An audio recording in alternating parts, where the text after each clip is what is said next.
In central Ethiopia, there is a community named Windeta. Windeta is composed of about 20 to 25,000 people, about 95% of which are Muslim. Last July in 2019, there was a team that went into Windeta and worked with about 250 children. The Muslim leadership watched as we played games and fed the children and taught them and gave them colors and just spent a couple of days loving them. Obviously, the Muslim leadership watched very closely. And somehow God softened their heart and opened the doors for us to continue work with them. In January, I met with them and I asked the tribal leaders, what is the greatest challenge that you have?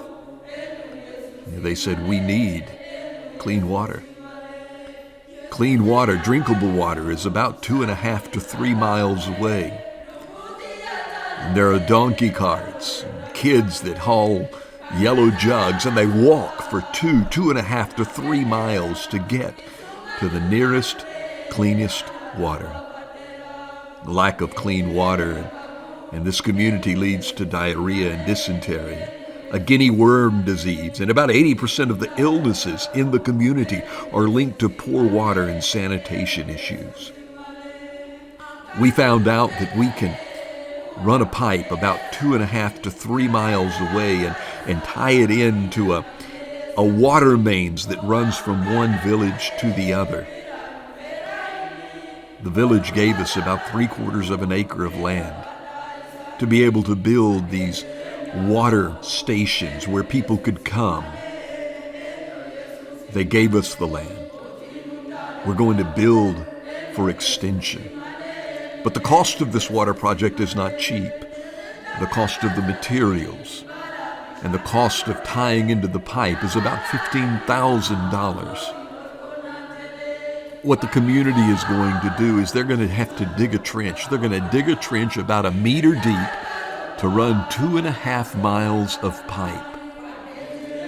They'll dig the ditch. They'll have sweat equity. Here's what I'm asking. For the children, for the community, let's get them water. Let's help them have clean water so they don't have to battle the diarrhea and dysentery, so that they don't have to continue to suffer, so they don't have to walk the 2.5 to 3 miles to get the water they so desperately need. Let's work with them. We can get them clean, running water. And in doing so, we can show them what the living water is like. You can give by going to www.drmarkred.com, drmarkred.com, and look for the donation buttons. You can donate on social media, on Facebook. All of us can give a little bit to get water to this community so that we can continue to tell them and show them about the living water. Would you join me in giving?